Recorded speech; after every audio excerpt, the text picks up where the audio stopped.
Salam.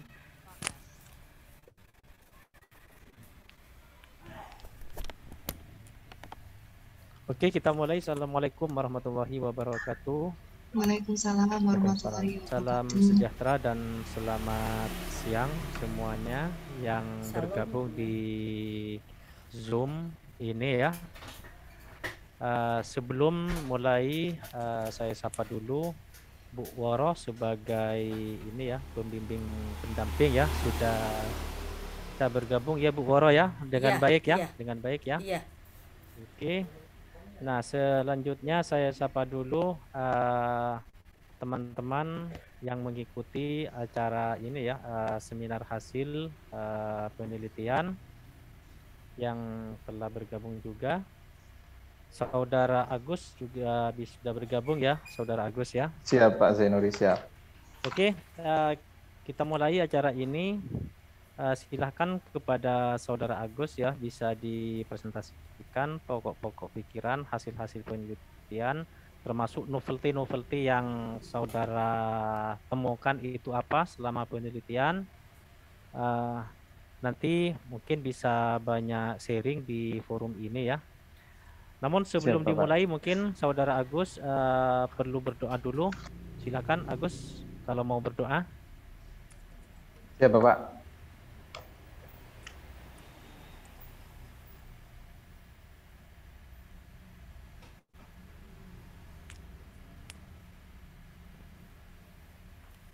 Siap Pak, sudah? Ya, sudah ya Gus? Siap Ya, Pak, sudah. silakan dimulai ya. Sekarang ini sedikit molor ya. Sekarang jam Setengah dua. setengah dua ya. Ambil aja setengah dua ya. Ya, setengah dua. Silakan Saudara Agus, ada waktu maksimal 10 menit ya untuk presentasi. Silakan Agus. Ya, silakan. Terima kasih ya. Terima kasih Pak Zainuri. Assalamualaikum warahmatullahi wabarakatuh. Assalamualaikum warahmatullahi wabarakatuh. Ya, selamat siang. Pertama-tama saya mengucapkan rasa syukur alhamdulillah karena pada siang hari ini artinya momentum yang saya tunggu-tunggu akhirnya nyampe atau tercapai gitu Pak untuk melakukan seminar hasil pada siang hari ini, dan utamanya kepada para pembimbing juga saya ucapkan terima kasih Pak sampai sejauh ini dengan kesabaran dan juga dengan banyak saran dan kritikan yang akhirnya saya mampu sampai sejauh ini untuk menyelesaikan meskipun masih banyak kekurangan sampai saat ini gitu Pak. Selanjutnya yang saya hormati Pak Zainuri, Dr. Zainur SHMH selaku pembimbing utama. Yang saya hormati juga Dr. Woro Winandi SHM Hum selaku pembimbing pendamping, serta Mbak Evi juga selaku moderator ya kayaknya, atau selaku host juga ya sebenarnya ya. Terus bagi peserta dan juga rekan-rekan yang hadir pada seminar hari ini, saya ucapkan terima kasih. Baiklah, untuk mempersingkat waktu, mungkin saya langsung ke pembahasan atau presentasi, Mbak Evi, terkait judul tesis, yaitu reformulasi kebijakan pidana mati terhadap pelaku tindak pidana korupsi di Indonesia. Judul ini diawali dengan latar belakang yang cukup nyentrik sebenarnya Pak, atau cukup seksi untuk dibahas ini, terkait pertentangan dalam Undang-Undang Tindak Pidana Korupsi Undang-Undang Nomor 31 Tahun 99 ini, yang mana itu bertentangan menurut saya pribadi dengan apa yang dikeluarkan oleh pemerintah melalui DPR, yaitu Undang-Undang Nomor 2 Tahun 2020 tentang penetapan Perpu, tentang penetapan peraturan pemerintah pengganti undang-undang tentang kebijakan keuangan negara dan stabilitas sistem keuangan untuk penanganan pandemi coronavirus disease atau COVID-19. latar belakang ini adalah memacu saya pribadi untuk sebagai dasar untuk melatar belakangi sebuah penelitian, di mana tahun 2021 yang bertepatan dengan peluncuran Corruption Perception Index tahun 2020, situasi dunia masih diliputi oleh pandemi COVID-19. Semua negara tidak terkecuali menghadapi krisis ganda, yakni krisis kesehatan, ekonomi. Secara bersamaan, sejumlah temuan dan kajian Transparansi Internasional menyatakan bahwa korupsi yang merusak pelayanan publik juga berpotensi sepanjang penanganan COVID-19 dalam sektor kesehatan. Kasus korupsi di Indonesia justru marak terjadi di tengah kesulitan ekonomi yang menimpa masyarakat akibat pandemi COVID-19. Tidak tanggung-tanggung, anggaran yang dikorupsi adalah dana bantuan sosial pemerintah untuk membantu masyarakat yang terdampak pandemi COVID-19. Anggaran untuk menangani dampak pandemi COVID-19 di Indonesia dikucurkan hingga pemerintahan tingkat bawah. Hingga level itu pula dugaan penyimpangan berujung korupsi terjadi. Jika terbukti korupsi dalam situasi bencana non-alam seperti pandemi, sebenarnya diancam sanksi yang sangat berat, yaitu pidana mati. Beberapa pejabat negara secara bulat mendukung hal itu meski belum tentu hakim memvonis demikian. Seperti misalnya pernyataan Wakil Menteri Hak Hukum dan Hak Asasi Manusia, Edward Omar Sharif Herej, menyatakan bahwa pelaku korupsi tersebut layak dituntut dengan ketentuan pasal 2 ayat 2 Undang-Undang Pemberantasan Tindak Pidana Korupsi, yang mana pemberatannya sampai pidana mati.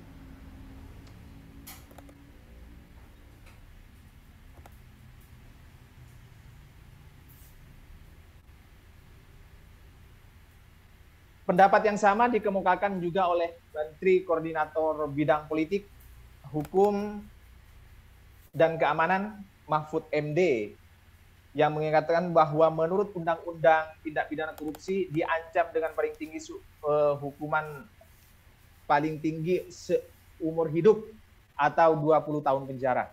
Namun dalam keadaan bencana seperti saat COVID-19 ini, maka ancaman hukuman mati diberlakukan berdasarkan undang-undang yang berlaku.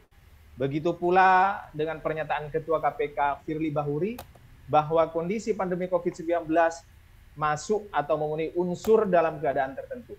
Sesuai pasal 2 ayat 2 Undang-Undang Nomor 20 tahun 2001 tentang pemberantasan tindak pidana korupsi, sehingga hukuman mati layak menjadi hukuman bagi pelaku koruptor bantuan sosial. Pasal 2 ayat 2 Undang-Undang Nomor 31 tahun 99 tentang pemberantasan tindak pidana korupsi sebagaimana telah diubah dalam Undang-Undang Nomor 20 tahun 2001 tentang perubahan atas Undang-Undang Nomor 31 tahun 1999 tentang pemberantasan tindak pidana korupsi, berbunyi dalam hal tindak pidana korupsi sebagaimana dimaksud dalam ayat 1 dilakukan dalam keadaan tertentu, pidana mati dapat dijatuhkan.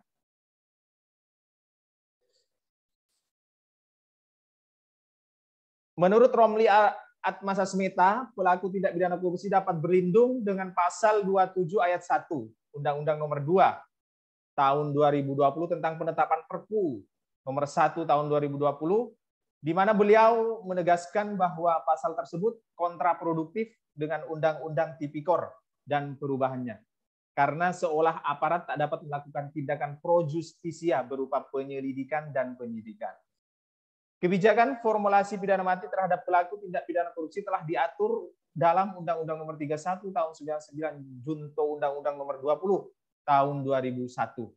Pencantuman pidana mati dalam undang-undang tersebut tentunya merupakan fenomena baru dalam upaya pencegahan korupsi di Indonesia, karena dengan pencantuman pidana mati tersebut diharapkan akan memberikan efek jerah bagi pelaku maupun bagi pelaku lain yang berpotensi sebagai pelaku. Hal ini tentunya dapat dijadikan pegangan bagi para aparat penegak hukum untuk dapat menjatuhkan pidana mati bagi pelaku tindak pidana korupsi yang memenuhi rumusan pasal 2 ayat 2 Undang-Undang Nomor 31 tahun 99 junto pasal 1 ayat 1 Undang-Undang Nomor 20 tahun 2001. Sejak berlakunya Undang-Undang Nomor 20 tahun 2001 tentang pemberantasan tindak pidana korupsi, hakim di Indonesia tidak pernah sekalipun menjatuhkan pidana mati tersebut terhadap seorang koruptor. Meskipun dalam ketentuan perundang-undangan memberikan landasan hukum yang cukup tegas sehingga belum dapat memberikan efek jera kepada para koruptor lainnya. Untuk rumusan masalah berdasarkan latar belakang yang barusan saya bacakan atau saya presentasikan, peneliti dalam hal ini saya sendiri merumuskan 2 rumusan masalah. Yaitu yang pertama, rumusan masalah yang pertama, bagaimana formulasi kebijakan hukum pidana mati terhadap pelaku tindak pidana korupsi di Indonesia berikut kelemahannya pada saat ini. Yang kedua, bagaimana reformulasi kebijakan hukum pidana mati terhadap pelaku tindak pidana korupsi di Indonesia pada masa yang akan datang. Manfaat penelitian, apa tujuan penelitian? Yaitu yang pertama untuk mengetahui dan menganalisis formulasi kebijakan hukum pidana mati terhadap pelaku tindak pidana korupsi di Indonesia berikut kelemahannya pada saat ini. Yang kedua, untuk mengetahui dan menganalisis reformulasi kebijakan hukum pidana mati terhadap pelaku tindak pidana korupsi di Indonesia yang diharapkan berlaku pada masa yang akan datang. Manfaat penelitian di sini ada 2, yaitu manfaat teoritis dan manfaat praktis. Metode penelitian yaitu tipe penelitian, jenis atau tipe penelitian adalah penelitian hukum normatif legal research, yaitu penelitian hukum kepustakaan yang mengacu pada norma hukum yang terdapat dalam peraturan perundang-undangan. Legal research yang dimasukkan dalam penelitian ini adalah pengkajian terhadap peraturan perundang-undangan yang terkait dengan kebijakan hukum pidana mati sebagaimana diatur dalam peraturan perundang-undangan. Yang kedua, pendekatan masalah dalam penelitian ini yaitu menganalisis formulasi perundang-undangan terhadap pelaku tindak pidana, pendekatan atau konseptual approach. Pendekatan perundang-undangan yaitu pendekatan yang dilakukan dan menelaah semua undang-undang dan regulasi yang bersangkut paut dengan isu hukum yang sedang ditangani. Adapun pendekatan konseptual beranjak dari pandangan-pandangan dan doktrin-doktrin yang berkembang di dalam ilmu hukum. Pendekatan konseptual dilakukan manakala peneliti tidak beranjak dari aturan hukum yang ada. Next, Mbak Evi. Sumber bahan hukum yaitu sumber bahan hukum primer, yaitu yang pertama dikutip berdasarkan Undang-Undang Dasar Negara Republik Indonesia tahun 1945, Kitab Undang-Undang Hukum Acara Pidana dan perubahannya, Undang-Undang Nomor 31 tahun 99 tentang pemberantasan tindak pidana korupsi, Undang-Undang Nomor 20 tahun 2021 tentang perubahan atas Undang-Undang Nomor 31 tahun 1999 tentang pemberantasan tindak pidana korupsi. Bahan hukum sekunder, bahan yang berikan penjelasan mengenai bahan hukum primer seperti buku ilmiah, bidang hukum, hasil penelitian tesis atau disertasi, jurnal dan artikel ilmiah, serta pendapat para ahli atau sarjana hukum yang dapat mendukung pemecahan masalah yang diteliti. Bahkan bahan hukum tersier, ya, bahan yang berikan petunjuk maupun penjelasan terhadap bahan hukum primer dan sekunder. Next, Mbak Evi. Pengertian reformulasi, tahap formulasi ini menunjukkan bahwa penanggulangan kejahatan tidak hanya terbatas pada tugas penegak hukum saja, melainkan merupakan tugas dari lembaga legislatif melalui wewenangnya dalam membuat hukum agar merumuskan ketentuan sesuai dengan kebutuhan yang ada, baik di masa ini maupun di masa yang akan datang. Tindak pidana dapat dikatakan berupa istilah resmi dalam perundang-undangan. Hampir seluruh peraturan perundang-undangan menggunakan istilah tindak pidana. Jenis-jenis pidana dikategorikan menjadi 5, yaitu pidana jiwa, pidana badan pelaku, pidana kemerdekaan pelaku, pidana kehormatan pelaku, pidana atas harta benda atau kekayaan.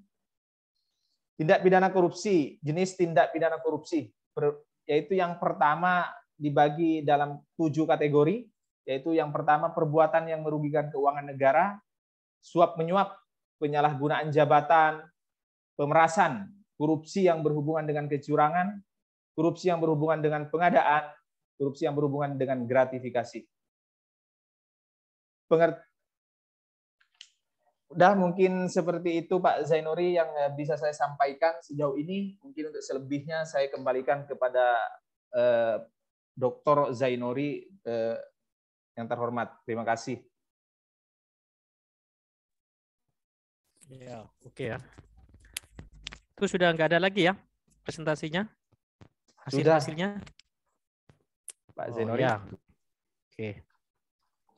Oke, selanjutnya saya memberikan waktu peluang partisipasi dari para ini ya teman-teman mahasiswa yang telah berpartisipasi dalam seminar hasil pada kesempatan ini ya. Silakan sebelum saya berikan komentar kepada Bu Woro, mungkin yang dari mahasiswa silakan.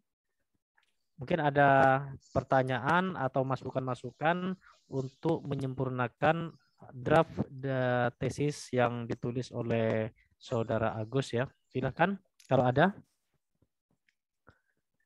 Ini sepertinya ada yang raise hand, Pak. Ya, silakan, silakan. Langsung aja Silakan, Evi Pak Robert. Indiano ya. Ya. Silakan Pak Robert. Ya, terima kasih. Terima kasih Mbak Evi. Assalamualaikum warahmatullahi wabarakatuh. Waalaikumsalam warahmatullahi wabarakatuh. Pertama kali saya ingin menyampaikan selamat kepada Saudara Agus Rahman Faidi atas pencapaiannya sampai pada tahap seminar hasil ini. Pertanyaan saya yang pertama terkait dengan judul reformulasi kebijakan pidana mati terhadap pelaku tindak pidana korupsi di Indonesia. Nah, ketika berbicara terkait dengan reformulasi kebijakan kan sebenarnya sudah ada kebijakannya itu di dalam peraturan perundang-undangan terkait pidana mati. Nah, ini menggunakan reformulasi artinya kan memformulakan kembali atau melakukan suatu upaya pembentukan kembali terhadap kebijakan pidana mati itu. Nah, ini kira-kira nanti di dalam pembahasan tesis tersebut itu pengkajiannya melalui apakah hanya terbatas pada undang-undang tindak pidana korupsi saja ataukah konsep pidana mati di dalam undang-undang lain itu akan dimasukkan di dalam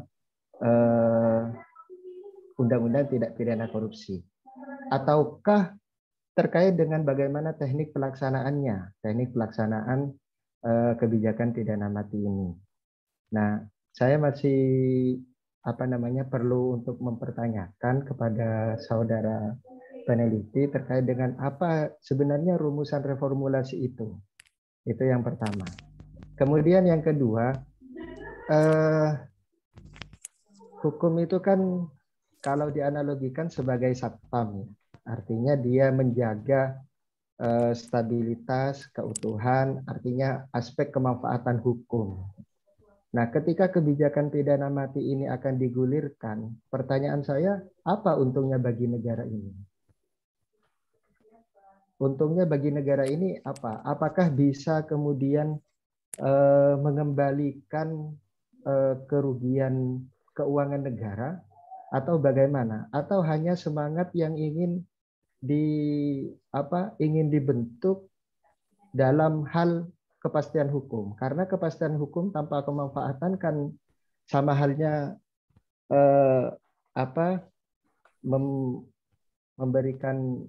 mencantumkan satpam yang begitu kuat, tetapi dampaknya bagi negara itu apa? Apakah nanti kemudian bisa mengembalikan ke kerugian negara? Bukankah kalau pidana mati itu nanti dilaksanakan, itu bagaimana proses pengambil alihan aset yang telah dikorupsi itu? Kan akan menjadi sangat sulit. Yang hidup saja seperti kasus BLBI sampai sekarang kan juga masih kesulitan, apalagi ini sampai penghilangan terhadap pelaku. Demikian mungkin pertanyaan singkat dari saya. Terima kasih. Oke, baik Saudara Robert ya atas pertanyaannya dan juga pendapat-pendapatnya. Silakan Saudara Agus ya untuk ini ya berikan jawaban atau klarifikasi. Silakan Agus. Iya, terima kasih Pak Zainuri. Terima kasih juga saya sampaikan kepada Saudara Robert. Dan insya Allah pertanyaan agak sedikit menyita pikiran ini.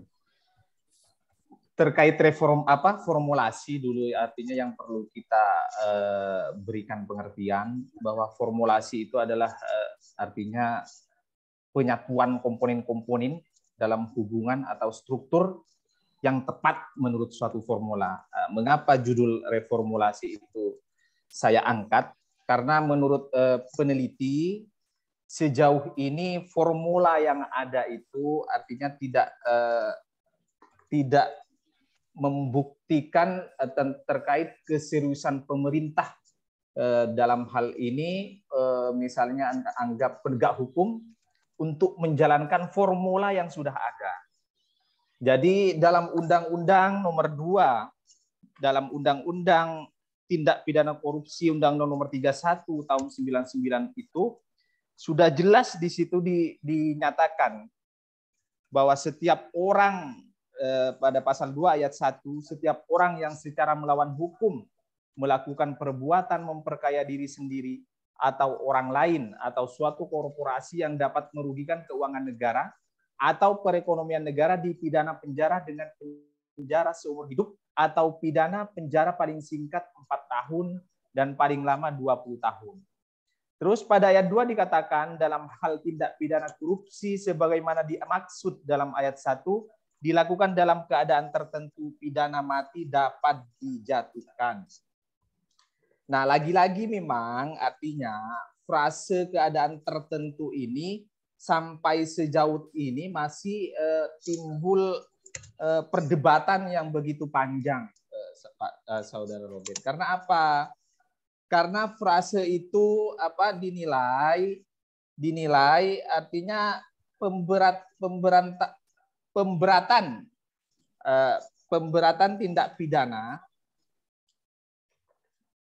pidana mati itu sendiri artinya masih mengalami kesimpang siuran terkait frase itu.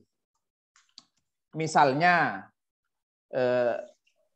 bahwa ketidakjelasan frase itu misalnya anggap apabila tindak pidana korupsi itu dilakukan dengan cara terorganisir dan berlanjut misalnya. Itu pidana mati itu menurut pendapat peneliti sebenarnya bisa dijatuhkan. Apabila keadaan tertentu misalnya pada saat pandemi Covid seperti sekarang ini, pidana mati itu sendiri dapat dijatuhkan sebenarnya. Memang banyak kekurangan atau kendala, yaitu tergantung keseriusan pemerintah, artinya semua pihak, untuk menerapkan atau menetapkan tindak pidana korupsi ini dalam hal pidana mati. Seperti itu, Saudara Robert. Terus yang kedua mengenai untuk selanjutnya ya bagi peneliti ya tadi Mas Robert ya. Untuk pertanyaan yang kedua Mas Robert. Oh iya, terkait dengan pertanyaan kedua, terkait dengan fungsi hukum, kemanfaatan khususnya, efektivitas hukum. Apa untungnya bagi negara ini ketika pidana mati itu diterapkan? Kan kalau kita berargumentasi misalnya hukum itu semisal sebagai satpam gitu ya, sebagai satpam yang menjaga warung gitu. Nah, apakah kemudian dengan adanya kepastian hukum, mengedepankan kepastian hukum ini menjadikan negara ini terkait dengan tindak pidana korupsi, apakah lalu mempermudah proses di dalam pengambil alihan aset atau keuangan negara yang sudah dikorupsi itu? Bukankah kan yang terjadi malah sebaliknya? Artinya meskipun pelakunya masih hidup, tetapi proses untuk pengembalian aset itu kan berjalan lama dan panjang. Ya. Terima kasih Mas Robert. Terkait itu Mas Robert, memang sampai sejauh ini memang bahkan belum pernah ada putusan mengenai pidana mati untuk pelaku tindak pidana korupsi itu sendiri. Itu yang menjadi titik lemah sebenarnya. Bukan karena aturan hukum itu tidak ada, atau bahkan mungkin bukan karena kekosongan norma, tetapi norma itu sudah ada. Tetapi memang tinggal atau kurangnya keseriusan pemerintah atau penegak hukum dalam hal ini untuk menjatuhkan pidana mati itu sendiri. Karena secara unsur misalnya apa yang sekarang terjadi misalnya ya, meskipun dalam konteks putusan belum keluar, artinya konteks keadaan tertentu itu kalau masa saat ini pandemi COVID-19 ini kan sudah terpenuhi sebenarnya. Cuma memang artinya kita tunggu saja, artinya sebagai contoh misalnya terkait pemberlakuan pidana mati itu sendiri pada kasus misalnya korupsi bansos. Nah, ini artinya kita tinggal mengkaji nanti sejauh mana keseriusan pemerintah kalau memang kita mau serius untuk menerapkan pidana mati itu sendiri. Terus yang kedua, apa keuntungannya misalnya untuk negara ketika pidana mati itu dijatuhkan? Tentu artinya pemerintah dalam hal ini melalui DPR misalnya tentu sudah mengkaji apa untung ruginya, bagaimana pasal itu ditaruh di situ. Nah, keuntungan itu ada bagi sisi pemerintah mungkin dalam hal ini menurut peneliti ya, tentu dengan adanya penerapan pidana mati itu sendiri artinya konteks menimbulkan efek jera bagi pelaku tindak pidana korupsi yang selanjutnya mungkin bisa dilakukan, itu bisa menjadi efek jera bagi pelaku yang lain. Itu yang pertama. Yang kedua, yang mana perbuatan tindak pidana korupsi itu sendiri dalam hal ini mengancam atau menurunkan pertumbuhan ekonomi.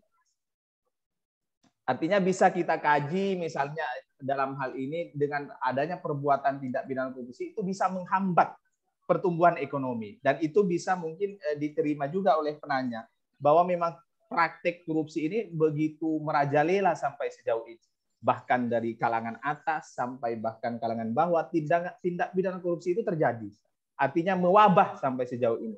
Tentu keuntungannya dari sisi penghambatan ekonomi itu pasti ada. Terus yang kedua, artinya apa?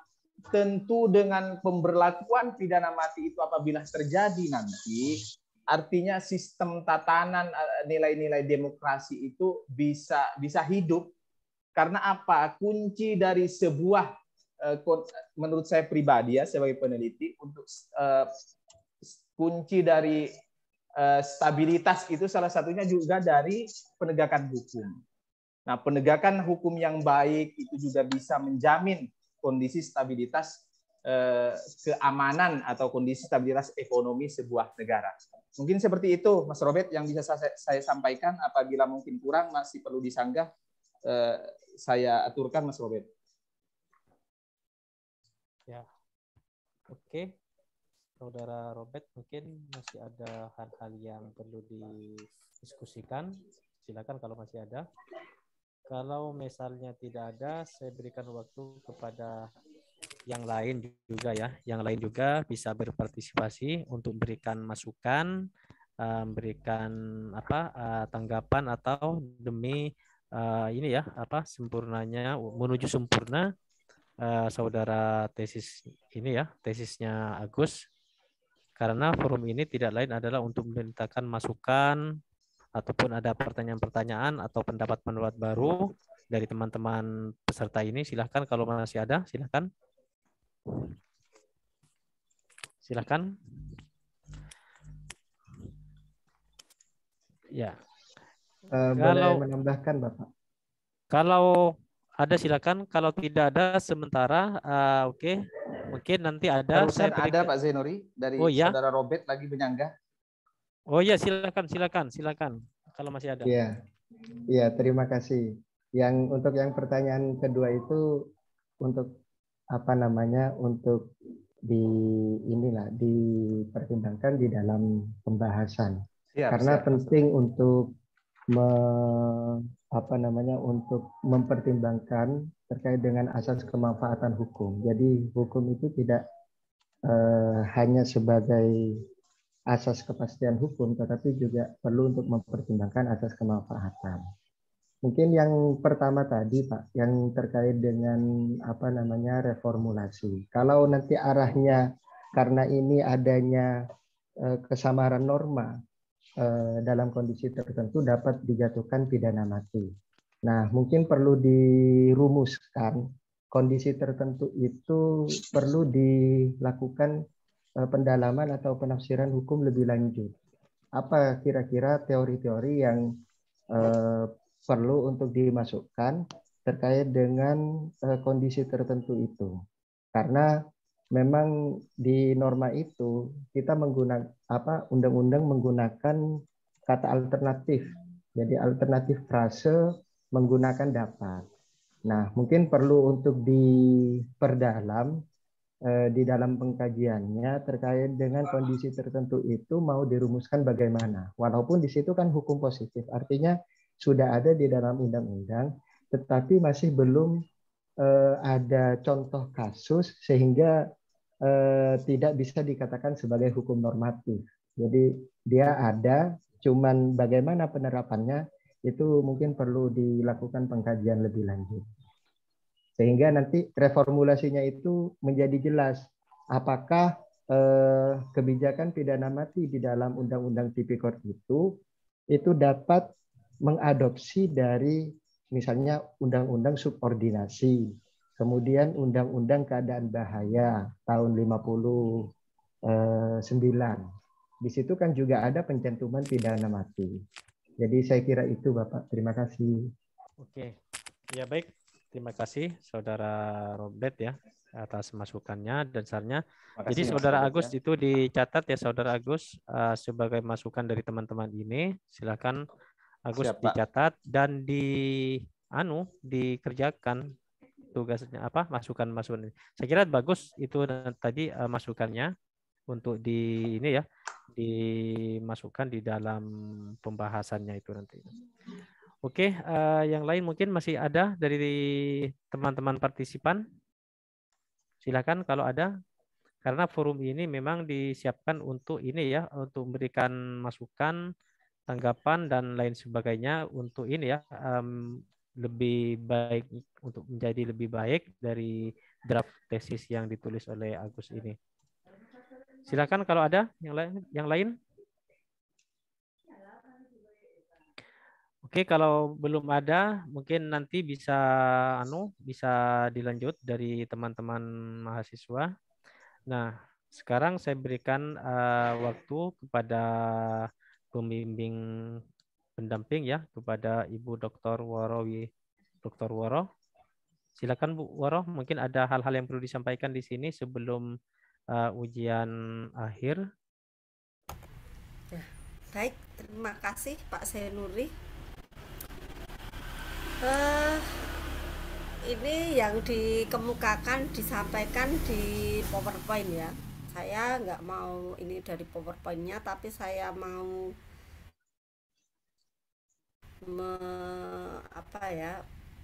mau mengkritisi sedikit ya, atau mungkin pengen tahu sih jelasnya seperti apa.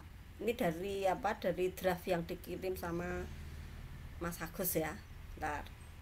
Siap, Bu. Ya. Nah, ini terkait dengan apa yang ada di dalam tinjauan pustaka halaman 18 kalau di draft itu, dan di halaman 6 ya. 6. Di halaman 6 ini sedikit saya bacakan. Ada ini menurut saya ya, ini ada kalimat ini agak membingungkan ya, karena kan judulnya tentang reformulasi ya. Tentang reformulasi. Nah, di halaman 5 ya, itu tertulis kebijakan pidana mati bagi koruptor sebenarnya telah diformulasikan dalam Undang-Undang Tipikor dan perubahannya. Nah, kemudian ini kan berarti menandakan sudah ada formulasi. Kemudian di sini tertulis selanjutnya, permasalahannya adalah kebijakan formulasi pidana mati dalam Undang-Undang Tipikor dan perubahannya tersebut telah cukup operasional garing fungsional atau tidak untuk diterapkan secara efektif dalam rangka memberantas tindak pidana korupsi di Indonesia. Kalimat ini kok menurut saya masih kabur ya. Ini maksudnya apa begitu? Karena di satu sisi mengatakan sudah cukup, ya, tapi di sisi lain mengatakan tidak. Nah, ini apa maksudnya ini? Iya, terima kasih Bu. Mungkin bisa dijawab Ibu ya. Ya. Mungkin bagi peneliti secara formil, artinya sudah cukup jelas aturan itu terkait Undang-Undang Nomor 31 Tahun 99, tepatnya pada pasal 2 ayat 1 dan 2 itu dijelaskan, artinya secara formil mungkin sudah sangat jelas dan tegas. Tetapi secara material, menurut saya sebagai peneliti, artinya bahwa penerapan untuk hal frase keadaan tertentu itu memang kurang cukup fungsional, Ibu. Karena masih banyak penafsiran dan masih banyak artinya ketidakefektifan untuk diterapkan begitu, Ibu. Karena apa? Frase tertentu itu masih perlu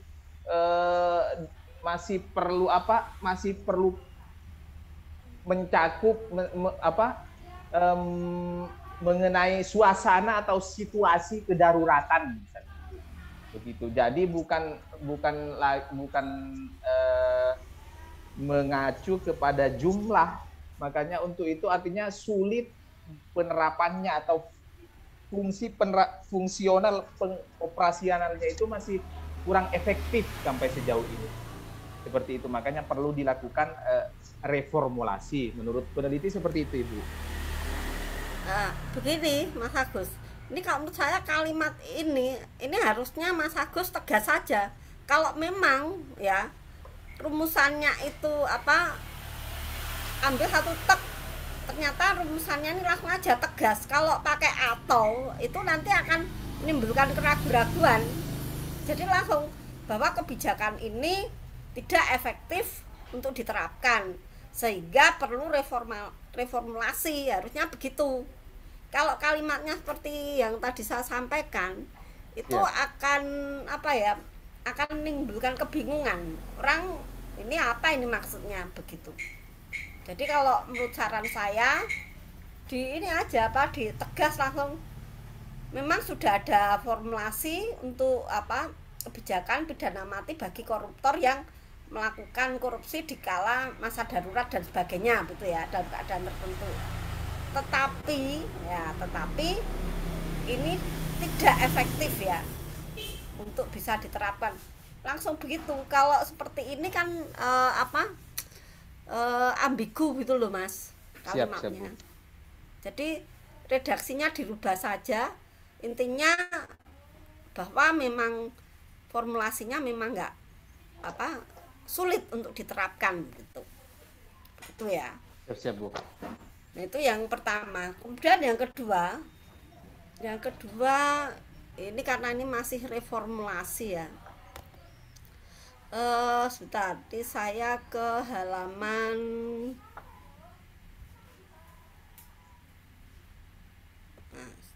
18 ya, Bu ya. Halaman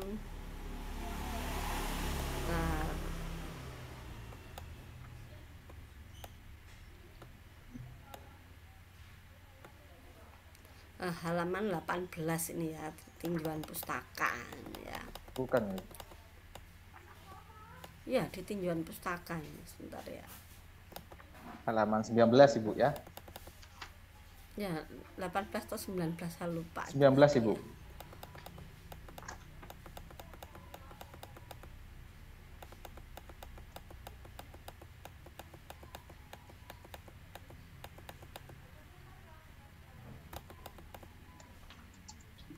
Nah, di halaman ini ya. Nah, ya 18 sambungannya 19 ini ya. Nah, ini saya mau tanya. Ini terkait tadi ya dengan yang apa, yang pertanyaan saya nomor 1 Iya, tadi yang ya. penegasan secara kalimat tadi ya, Ibu. Iya, iya. Nah, kalau Mas Agus sendiri, reformulasi itu apa? Ini untuk mancing nanti yang pertanyaan berikutnya. Reformulasi sendiri itu apa? Siap, Ibu. Reformulasi itu menurut saya, pendapat pribadi, Ibu, suatu upaya atau suatu proses menyusun dan merumuskan kembali dengan cara yang tepat. Secara tata bahasa saya mengambil pengertian reformulasi itu seperti itu, Ibu. Terus siapa yang melakukan reformulasi ini? Tentu yang nanti melaksanakan reformulasi. Iya, artinya secara kebijakan reformulasi itu tentu berada dalam ranah konstitusi, seperti misalnya legislatif nanti untuk memang merumuskan. Legislatif, bukan mungkin, memang legislatif. Ya. Iya, Ibu. Artinya legislatif mungkin iya, bisa. Itu di tangan legislatif. Nah, merevisi itu, hanya saja ini saya masih meragukan ya. Masih meragukan tentang ya itu tadi. Mas Agus masih ingat legal system itu terdiri dari apa saja? Itu pendapatnya Friedman. Legal system itu apa saja? Terdiri dari apa saja legal system? Friedman, Ibu ya? Iya, Friedman. Legal system. Ada berapa aspek legal system itu? Tetapi itu di anu ya, Ibu ya? Nggak ada di tulisannya Mas Agus, nggak ada. Harusnya itu nanti dimunculkan. Di sini aspeknya itu ada 3 kayaknya, Ibu. Ya, 3 itu apa saja? Yang pertama saya melihat kayaknya kalau tidak salah, Ibu ya, mengenai komponen struktur, Ibu. Terus yang kedua mengenai komponen struktur, terus yang kedua itu mengenai komponen substansi, Bu. Terus yang ketiga mengenai komponen kultur atau budaya hukum. Nah, kalau reformulasi salah, 3 kriteria itu, Bu. Iya, betul itu ya. Kalau reformulasi ini kalau di dalam legal sistemnya Friedman itu masuk di mana? Di aspek apa? Kalau reformulasi? Kayaknya menurut pendapat peneliti, Bu, masuk di komponen substansi, Bu. Substansi. Artinya kita tidak merubah undang-undangnya, tetapi substansinya atau materinya yang dirubah. Seperti itu, Ibu. Nah, substansi itu kan beda dengan culture. Nah, di sini ada ini ya, di halaman 19 ya, kalau dibaca itu ini ya, mungkin awal kalimatnya saya bacakan sedikit aja, satu kalimat ya. Oh, ini agak banyak ini. Anda kalau nulis bersayap nih ya. Tahap formulasi ini menunjukkan bahwa penanggulangan kejahatan tidaknya terbatas pada tugas penegak hukum, melainkan bukan tugas lembaga legislatif. Nah, kemudian di sini Mas Agus juga mengatakan istilah lain berkaitan dengan perubahan hukum tidaknya terbatas pada kebijakan hukum, tetapi memiliki cakupan lebih luas, terbatas pada ya pembentukan dan pelaksanaan hukum dan reformulasi di bidang kebudayaan hukum. Nah, ini kan nggak tepat, Mas, ini kalimatnya ya. Budaya hukum, culture itu yang masuk di dalamnya adalah penegakan hukum, dan ini berbeda dengan formulasi tadi. Oh gitu, Ibu ya. Ya, ya. siap, Ibu, siap.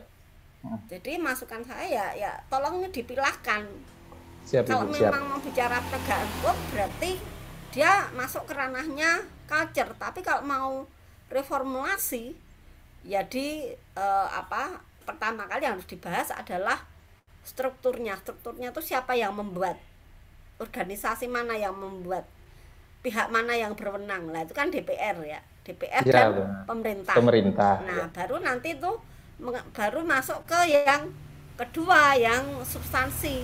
Karena tahap reformulasi ini itu pasti mengaitkan dua aspek itu, begitu. Siap, Nah Ibu. tinggal budaya hukum nanti, penegakan hukumnya seperti apa, itu kan masuk di kultur atau budaya hukum. Nah ini sedikit tambahan. Menurut Mas Agus ya, Siap, Ibu, ini siap. kasusnya, karena saya tahu ya ketika membaca ini pasti Mas Agus terinspirasi kasusnya Yuliari S. Batubara. Benar, Ya. Ibu, ya. Nah menurut Mas Agus itu yang membuat kenapa sih jaksa penuntut umum ya, JPU-nya, Iya. kemudian hakimnya itu tidak mau, jaksanya tidak, ya dari KPK tidak mau menuntut dengan pidana mati, dan hakimnya juga tidak mau menjatuhkan pidana mati. Siap. Menurut Mas Agus apa yang membuat dua pihak ini tidak mau artinya menuntut dan menjatuhkan dengan pidana? Menurut Mas Agus Ya, makanya saya alasannya apa?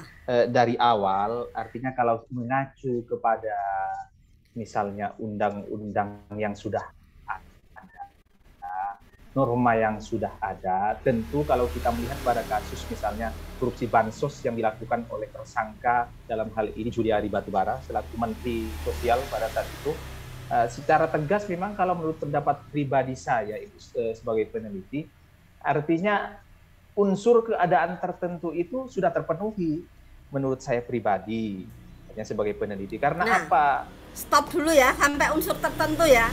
Ya. Apakah hanya unsur tertentu itu saja yang membuat frase keadaan tertentu ya? Misalkan Yuliari Batubara pantas dihukum mati. Apakah hanya unsur itu saja? Karena kita kalau melihat kasus itu kan harus holistik ya, harus menyeluruh ya. Unsur-unsurnya kena tidak?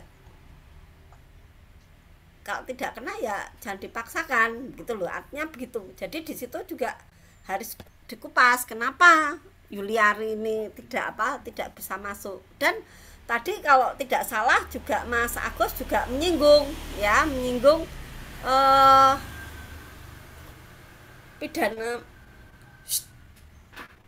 pidana mati ini akan nantinya akan membuat efek jerah. Broni.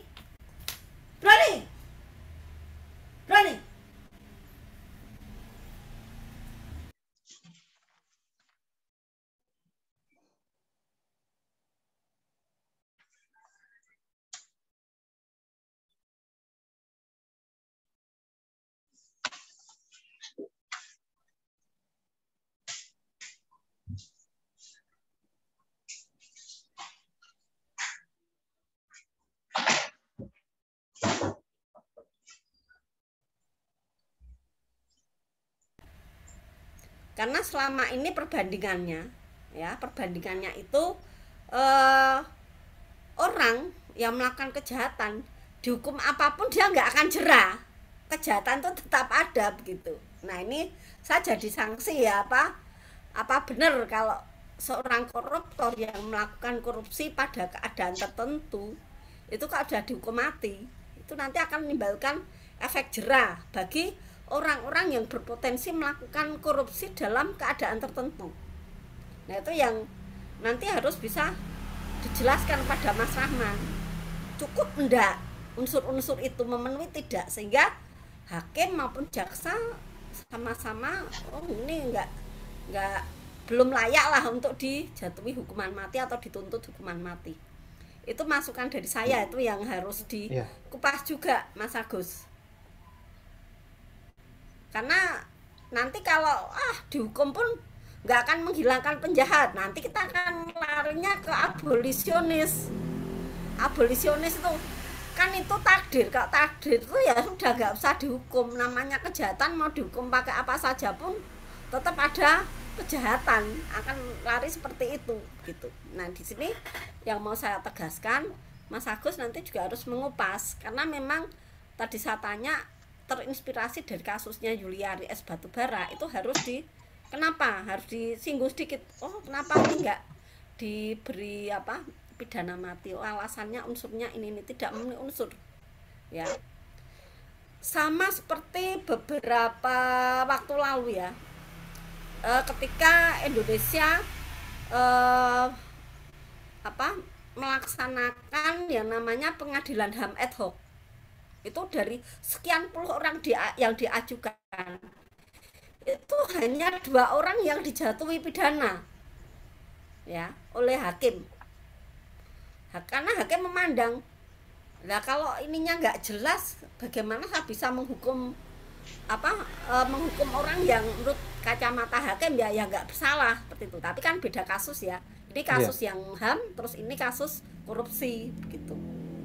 Karena hakim dia tidak akan menjatuhkan hukuman yang berat kalau memang unsur-unsurnya tidak terpenuhi, bahkan bisa jadi kalau memang tidak terbukti bisa dibebaskan gitu.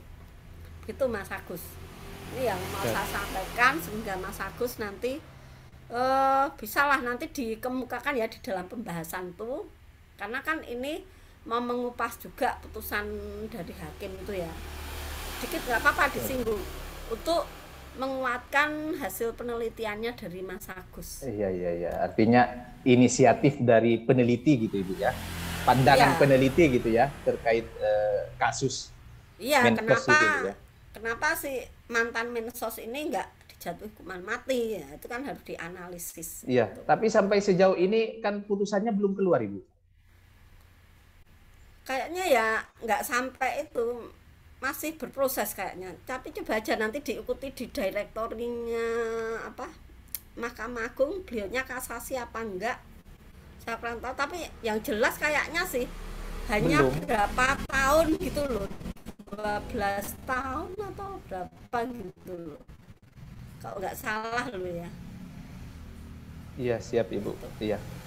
Seperti itu. Bisa tertanya kembali Ibu? Karena kan juga studi dokumen ya. Siap. Ya.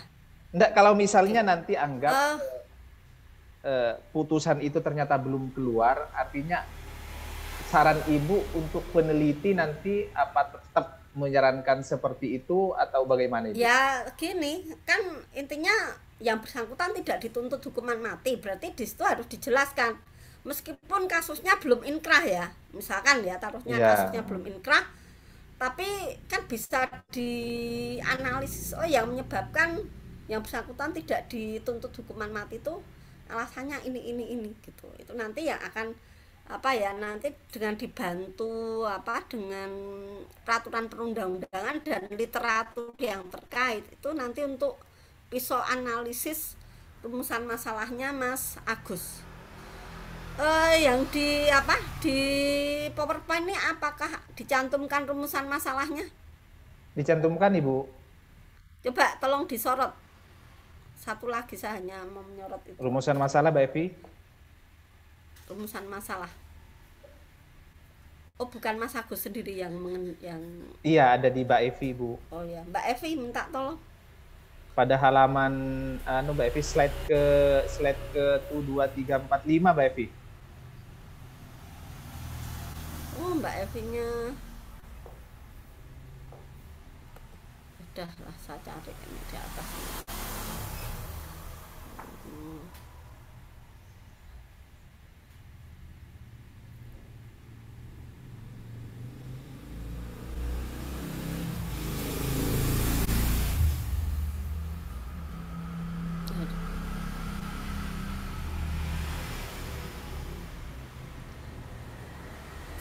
Ya, saya bacakan aja ya rumusan pertama. Siap. Bagaimana formulasi kebijakan hukuman Kebijakan hukum pidana mati, kenapa nggak kebijakan hukuman mati saja ya, hukuman mati ya, hukuman mati terhadap pelaku tindak pidana korupsi di Indonesia. Harusnya nggak sampai berikut kelemahannya Mas, cukup sampai di Indonesia saja. Oh gitu Ibu ya, siap. Karena nanti kalau memang itu ada kelemahannya, itu nanti akan diulas. Iya, dikupas dia sendiri Ibu ya. Iya. Artinya iya. Jadi itu dipotong. Siap. Dipotong sampai titik di Indonesia itu aja ya. Siap Ibu. Siap Ibu. Iya. Kemudian yang kedua, bagaimana reformulasi kebijakan hukuman mati. Hukum pidana mati ya. Kebijakan hukuman dan hukum pidana mati Mas, nggak ada. Kan waktu kebijakan. Iya, ini sebenarnya sudah ya. Benar Ibu, artinya kata hukum ini itu aja ya, dihilangkan kebijakan pidana mati saja. Iya, kata hukum dihilangkan ya. Iya. Karena kebijakan pidana mati. Kebijakan hukum itu sendiri sudah ada ya. Begitu Ibu ya. Iya, kebijakan pidana mati. Jadi hukumnya ini dihapus, langsung kebijakan pidana mati terhadap pelaku tindak pidana korupsi di Indonesia pada masa yang akan datang. Berarti kan ini harusnya ada nanti ya, nanti antara yang pertama dan kedua ini harus beda ya, karena benar, isinya ya. hampir sama, tapi nanti harus ini ya Pak, harus ada perbedaan yang cukup signifikan ya, jangan sampai sama. Ini kan iya, Bu. Artinya kita membicarakan hukum yang akan berlaku yang akan datang gitu, jadi benar, Ibu. Harus bisa memprediksi nih. Kemudian kalau bisa Mas Agus, saya sarankan cari risalah tentang yang membicarakan tentang pidana mati ini, risalah dari sidang DPR tentang undang-undang nomor 20 tahun 2001 itu. Risalahnya, cari risalahnya. Nanti di situ akan terlihat sisi filosofisnya seperti apa, kemudian sosiologisnya seperti apa, yuridisnya akan seperti apa, itu nanti akan terlihat. Risalah ya, apa Ibu kalau bisa diulang? Risalah sidang ya. DPR RI waktu waktu membicarakan rancangan undang-undang nomor 20 itu ya, tentang pemberantasan tindak pidana korupsi. Nanti cari di situ. Ya memang tebal sekali, bisa 100 atau 200 halaman, tapi kan nanti bisa dipilah itu mana yang masuk, filosofisnya seperti apa, sosiologisnya seperti apa, kemudian aspek yuridisnya seperti apa, begitu. Ya, itu saran dari saya.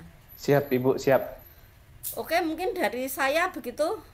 Siap Ibu, terima kasih Ibu. Terima kasih sarannya Ibu. Ya, saya kembalikan. Baik, terima kasih Ibu Woro ya atas masukan-masukannya. Silakan Saudara Agus ya untuk ini ya, untuk memperbaiki apa yang disampaikan oleh Bu Woro maupun apa yang telah disampaikan oleh teman-teman audiensi ya, diberikan masukan-masukan tadi maupun pertanyaan-pertanyaan yang menimbulkan gagasan-gagasan baru. Nah, dari yang lain mungkin masih ada? Silakan kalau ada dari teman-teman mahasiswa. Oh ya, saya izin beralih pakai HP ya, karena saya mau ke kantor pos bentar. Ya Pak ya. Ini saya lanjut, laptop saya tutup. Ya. Yuk lanjut. Ya. Ya oke. Yang lain ada? Tidak ada?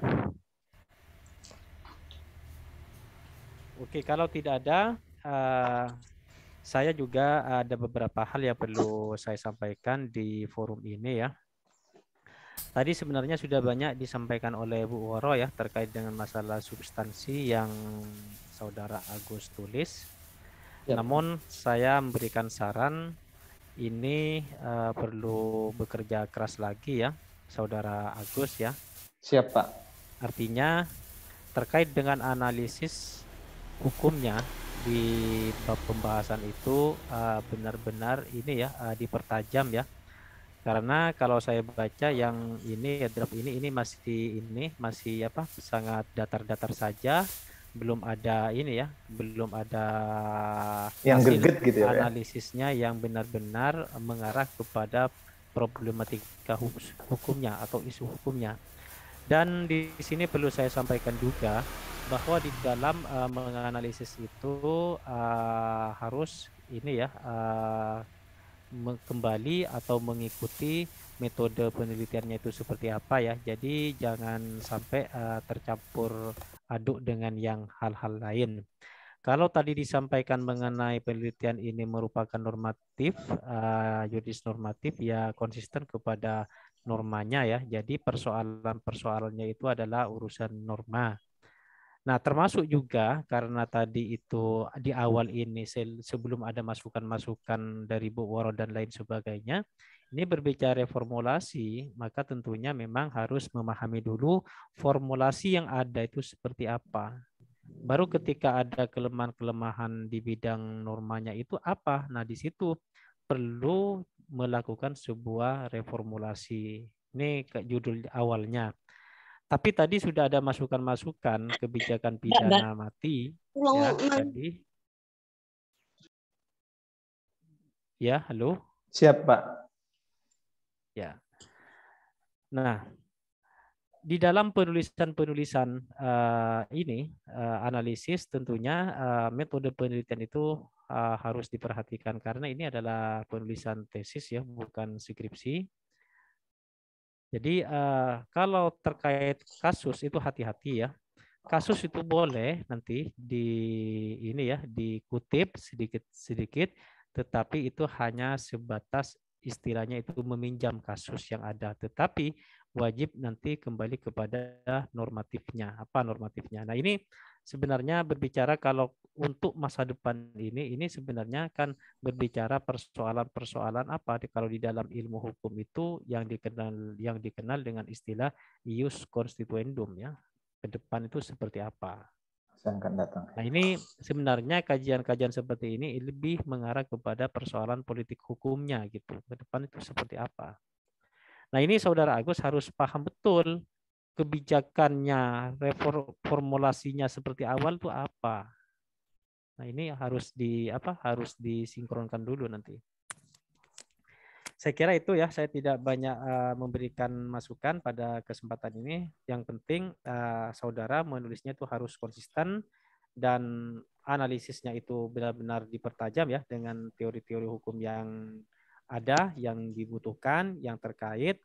Tadi ada yang menyebutkan apa yang disampaikan oleh Mer Friedman itu ya, Friedman tentang legal system itu seperti apa. Tapi ingat, bukan hanya menulis namanya, nanti tentunya apa yang dilakukan itu benar-benar dengan teori legal system. Kalau bicara masalah substance of law-nya, structure of law-nya, maupun culture of law-nya itu seperti apa. Tuh. Tadi kalau saya dengar Saudara Agus itu bicara mengenai masalah penegakannya. Kalau penegakan itu bukan di ranah normatifnya, tapi itu berbicara mengenai implementasinya. Nah, ini saudara harus hati-hati. Kalau saya tadi dengarkan saudara lebih banyak mempersoalkan masalah penegakan hukumnya, penegak hukum yang tidak serius katanya gitu. Nah, kapan Anda mengatakan itu misalnya penegak hukum itu tidak serius itu kan saudara harus punya bukti, bukan hanya bicara-bicara, tetapi ini terkait dengan masalah penegakan. Nah, hukum ini ingat, hukum ini sifatnya lebih luas daripada ya, lebih luas daripada undang-undang. Nah, makanya coba juga Anda baca undang-undang kehakiman. Di dalam undang kehakiman itu banyak hal-hal yang harus digali gitu. Termasuk masalah living law, hukum yang hidup di masyarakat itu. Kalau Anda mau bicara pidana pidana mati ke depan itu seperti apa? Negara kita ini adalah negara yang multikultural, multi agama, multi etnis, multi bahasa, multi budaya dan lain sebagainya. Jadi tidak mudah bicara masalah masalah penegakan hukum misalnya itu. Nah, saya kira itu dari saya ya. Mungkin yang lain masih ada, silakan. Iya, Makanya bisa tadi ditanggapi ada Pak yang Zainuri? menyampaikan, ada yang bentar ya, ada yang menyampaikan tadi itu berkaitan dengan masalah kemanfaatan misalnya gitu. Siap. Jadi Ya. manfaatnya mengadakan pidana mati itu apa? Tadi kan ada yang menyatakan seperti itu. Manfaatnya, keuntungan bagi negara itu apa? Gitu. Justru sekarang ini yang berkembang, koruptor itu tidak perlu dipidana, tidak perlu dihukum, dipidana, dipenjara, tidak perlu. Tetapi sekarang lebih banyak orang yang sependapat, lebih banyak bagaimana koruptor itu Miskinkan. dimiskinkan saja gitu. Kenapa? Karena dihukum dengan cara di penjara misalnya itu tidak ngefek gitu. Alangkah baiknya ya dimiskinkan saja gitu. Nah, ini persoalan-persoalan kemanfaatan juga misalnya ini. Ya, saya kira itu dari saya. Silakan kalau Anda mau Bisa ditanggapi Pak Zainuri? komen atau berkomentar, ya silakan. Iya. Ya, mengenai artinya terkait apa pernyataan dari saya yang mengenai penegakan hukum. Artinya bahwa penerapan pidana mati itu bukan hal yang tidak pernah terjadi di negara ini. Kenapa saya bilang tergantung keseriusan pemerintah? Karena pidana mati itu sendiri sebenarnya sudah diterapkan dalam tindak atau peristiwa pidana lain. Misalnya mengenai tindak pidana narkotika. Itu pidana mati itu sudah dijatuhkan. Nah, bagaimana dengan korupsi? Kenapa tidak pernah terjadi pidana mati itu sendiri? Sementara di kasus-kasus lain pidana mati itu sudah dijalankan dan sudah diterapkan. Misalnya untuk kasus gembong narkoba, misalnya itu sudah pernah dijatuhkan. Artinya saya menilai bahwa kenapa saya bilang pernyataan mengenai kurang seriusnya penegak hukum untuk menerapkan pidana mati itu sendiri. Meskipun secara hukum artinya materi atau unsur yang perlu diperluas lagi, apakah sudah terpenuhi unsur-unsur mengenai pidana mati itu sendiri. Mungkin itu Pak Zainuri tanggapan dari saya, artinya mengenai pernyataan mengenai penegakan hukum, bahwa pidana mati itu sendiri artinya sudah diterapkan di peristiwa pidana lain, tindak pidana lain. Artinya bukan hal yang tidak pernah diterapkan mengenai pidana mati itu sendiri. Mungkin itu Pak Zainuri, terima kasih. Ya boleh Anda itu melakukan sebuah kontemplase maupun pemikiran-pemikiran baru, tapi Anda harus dibarengi dengan ini ya, dengan referensi-referensi yang ada yang mendukung gitu. Nah, tapi Anda juga harus memahami makna dari penegakan hukum itu apa. Itu. Makna penegakan hukum itu apa? Itu harus Anda baca teori-teori mengenai penegakan hukum. Teori penegakan hukum itu apa? Karena di dalam keilmuan hukum itu jangkauannya lebih luas daripada undang-undang. Ingat, hukum ini hukum. Dan apakah ada di dalam undang-undang korupsi itu mewajibkan hakim misalnya harus memutus seorang koruptor itu dipidana mati? Apakah itu sebuah keharusan bagi hakim? Kan gitu kan? Iya, siap. Nah, hakim itu punya yang namanya asas ini, kebebasan hakim itu bebas. Nah, makanya tadi saya memberikan referensi, coba ditengok dan dibaca di dalam undang-undang kehakiman itu. Nah, karena Anda ini berbicara masalah the next-nya, ke depannya itu seperti apa gitu. Ya, itu ya tambahan dari saya ya. Siap Pak Zainuri. Dan Terima kasih, selain Pak. itu saya mengingatkan, dan saya ini sebenarnya tiada henti-hentinya mengingatkan saudara, karena ini saya merasa kewajiban saya menyampaikan di dalam penulisannya itu, cobalah ikuti ketentuan-ketentuan yang ada di dalam buku pedoman penulisan tesis itu seperti apa. Cara menulisnya itu seperti apa. Itu perlu diperhatikan. Memang ini masalah teknis, tapi ini penting juga. Karena apa? Lembaga itu mengeluarkan buku pedoman itu adalah untuk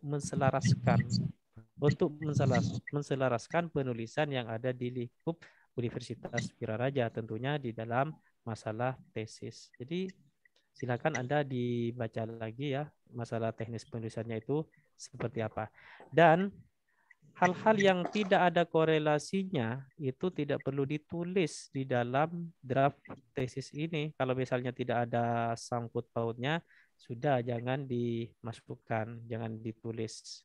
Ini saya baca ini masih banyak hal-hal yang tidak nyambung itu masih ada. Yang kemarin saya sampaikan juga mengenai kok ada mengenai masalah hukum-hukum Islam. Pernah sudah saya sampaikan kepada saudara. Tapi ini masih ada banyak hal yang ini ya di beberapa halaman yang masih saudara itu memasukkan hal-hal yang tidak ada ini ya, tidak ada korelasinya itu. Eman-eman lah di apa di kertasnya, eman-eman ngetiknya gitu. Kalau tidak ada kaitannya nggak usah. Siap Pak Zainuri, siap, Oke, siap, saya Pak. kira itu Terima saya kasih Pak. Terima kasih banyak sarannya Pak. tidak banyak memberikan saran. Yang penting saran sedikit dari beberapa pihak itu dilakoni. Diimplementasikan ya Pak ya. Jawanya itu. Siap Pak, sudah saya rangkum Pak. Masuk, iya, dirangkum, tapi itu diimplementasikan gitu. Kalau dalam hukum ditegakkan katanya gitu, ya. Benar. Bukan hanya ada hitam di atas putih gitu. Ya. Siap Pak Zainuri, siap Pak Zainuri. Tuh, ya. Oke, saya kira itu. Yang lain kalau masih ada silakan. Tapi Mungkin kalau tidak ada ya sudah. Oh silakan Bu Woro, ya Bu Woro silakan Bu Woro. Jadi tadi seperti yang disampaikan Pak Zainuri, bahwa formulasi itu kan dataran tadi ya, kalau itu ada substansi, kemudian ada struktur. Nah, memang nanti untuk penegakan hukum jangan sampai nanti diulas terus ke penegakan hukumnya. Nanti kalau tadi yang disampaikan oleh Mas Agus tadi ngotot ke penegakan hukum, nanti nggak jadi reformulasi lagi tuh. Sudah bergeser. Nanti judulnya akan berbeda. Gitu ya. Saran saya begitu. Siap. Karena dari tadi saya lihat percakapan antara Pak Zainuri dengan Mas Agus lebih condong ini pokoknya penegakan hukum. Nah, jangan sampai begitu itu ya. Nanti akan beda dengan judulnya. Nanti orang akan baca loh judulnya reformulasi tapi kok yang dikupas penegakan hukum kan juga enggak benar. Gitu ya Mas Agus ya saran saya. Siap Bu Woro. Kalau misalkan dimasukkan jangan sampai ngeyel lagi ya nggak apa-apa, ngeyel kan namanya ada argumentasi ya, tapi kan harus ada dasarnya begitu. Itu ya. Siap Ibu, siap. Terima kasih Ibu. Ya oke, Bu Woro sudah ya, Bu Woro cukup ya. Sudah. Oke ya, itu Agus dengarkan apa yang disampaikan Bu Woro itu. Jadi kalau misalnya permennya itu di kulitnya, di sampulnya itu rasa stroberi, kok isinya itu rasa apokat gitu. Nah ini jangan sampai terjadi seperti itu. Dibungkusnya itu rasa mangga, kok setelah dimakan rasanya kok rasa durenan misalnya gitu. Nano Pak. Itu jangan seperti itu gitu nanti gitu. Ya oke ya, saya kira cukup dari teman-teman semuanya. Dan ini sebenarnya juga memberikan manfaat kepada para mahasiswa yang lain bagaimana dalam penulisan tesis ke depan kalau misalnya sudah masuki ranah ini ya penulisan tugas akhir seperti apa. Ya oke, semoga pada kesempatan ini memberikan manfaat untuk kita semua. Semuanya kita ini adalah belajar. Saya juga belajar, Bu Woro belajar, Agus belajar, semuanya juga belajar gitu. Oke, saya kira dari saya, sekian dari saya, kurang lebihnya mohon maaf. Saya akhiri. Assalamualaikum warahmatullahi wabarakatuh. Saya kembalikan ke saudara Evi ya sebagai hostnya ya. Oke. Baik, terima kasih Pak Zainuri. Kami ucapkan sebagai ketua pembahas pada seminar hasil tesis kali ini, dan juga saya ucapkan terima kasih kepada Ibu Woro sebagai dosen pembahas kedua. Nah, Pak Zainuri, untuk tahap selanjutnya nih Pak, bagaimana kelanjutan untuk tesisnya Pak Agus? Apakah bisa dilanjutkan ke sidang akhir atau bagaimana Bapak? Ya, Ya, bisa dilanjutkan dengan catatan, dengan syarat masukan-masukan yang memang itu ada korelasinya, nanti itu harus diakomodir di dalam draft tesisnya gitu. Ya bisa dilanjutkan. Kalau misalnya tidak bisa dilanjutkan, berarti ujian proposal awal lagi ya, dan ngajukan tema lagi atau judul lagi. Ya, bisa dilanjut. Tadi sudah banyak pesan dari Ibu Woro, dari teman-teman mahasiswa, semuanya itu banyak pesan ya. Ya biasa, namanya orang ngasih pesanan pasti banyak gitu. Tapi itu semuanya itu tidak lain adalah untuk mencari yang lebih baik dan lebih baik gitu. Memang tidak ada satu karya ilmiah seseorang yang sudah sempurna, tidak ada gitu ya, tidak ada. Semuanya itu hanya proses gitu. Oke, Vi. Dari saya itu, Vi. Baik. Terima kasih Bu Woro juga ya, Bu Woro, dan yang lain semuanya terima kasih. Kantor pos ini Bu Woro. Sama-sama ya. Ya, oke. Ya, Vi. Sudah, Vi. Oke, Vi. Ya. Kembali ke Vi. Terima kasih dan selamat untuk Pak Agus Rahman Faidi, Pak. Ditunggu di sidang akhir ya, Pak, secepatnya, Pak. Siap, Evi. Karena Terima kami kasih, juga harus melaporkan lulusan di semester ganjil ini. Baik, untuk semua partisipan dan juga peserta pada seminar hasil tesis ini, saya ucapkan terima kasih telah bergabung. Saya akhiri seminar hasil tesis atas nama Agus Rahman Faidi. Saya mohon pamit undur diri. Assalamualaikum warahmatullahi wabarakatuh. Terima kasih, Mbak Evi. Halo, terima kasih buat ya, Pak. pembimbing. Ya, Pak. Ini untuk yang apa? Promosi? Yang lanjutannya, ini ya. Zoom-nya tetap ya, ini ya. Tetap, Pak. Ini, Pak. Ya, berarti Pak. saya nggak perlu keluar ya, karena sebentar lagi sudah mau dimulai ya. Tapi Pak, ini Pak Selamat masih mohon izin karena beliau masih ada di sidang ini, Pak, sidang mediasi, Pak. Oh, gimana? Iya, jadi apa sekitar jadi jam 3:30 baru bisa dimulai, Pak. Wah, 3:30? Iya. Oh ya, oke. Saya kira ditunda, saya kira. Biar cepat selesai, Pak. Oke, ya, Pak. Oke, yuk.